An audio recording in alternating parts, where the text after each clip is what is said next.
In this video, I'm going to show you how to create a vendor using Zoho CRM in N8N step by step. If you're building automations for your business, this is a simple way to create vendor records automatically without doing everything manually. If this tutorial helps, make sure to hit like and subscribe for more N8N automation guides. Let's get into it. First, open the workflow you want inside N8N. This can be an existing workflow that you're already working on, or a new workflow where you want to add the vendor creation step. Once your workflow is open, look at the nodes panel on the side. This is where you'll find all the available apps and actions you can use in your automation.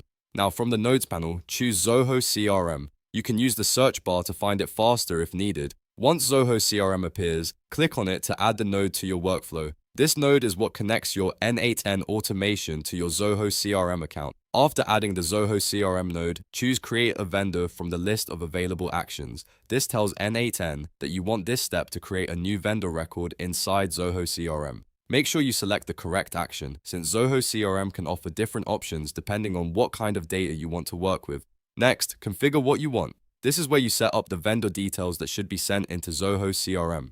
Depending on your workflow, you can map in fields like the vendor name, contact information, company details, or any other vendor data your process needs. You can also connect values from previous nodes, so the vendor information is pulled dynamically from earlier steps in the workflow. Once everything is configured, review your setup to make sure the right fields are being sent to the right places. This helps ensure your vendor record is created correctly in Zoho CRM. When you're happy with the configuration, save the node and run a test if needed to confirm that the vendor is created successfully. And that's it. You've now learned how to create a vendor using Zoho CRM in N8N. It's a quick process once you know where to find a node and how to set the action. If this video helped, don't forget to like, subscribe, and check out more N8N tutorials on the channel.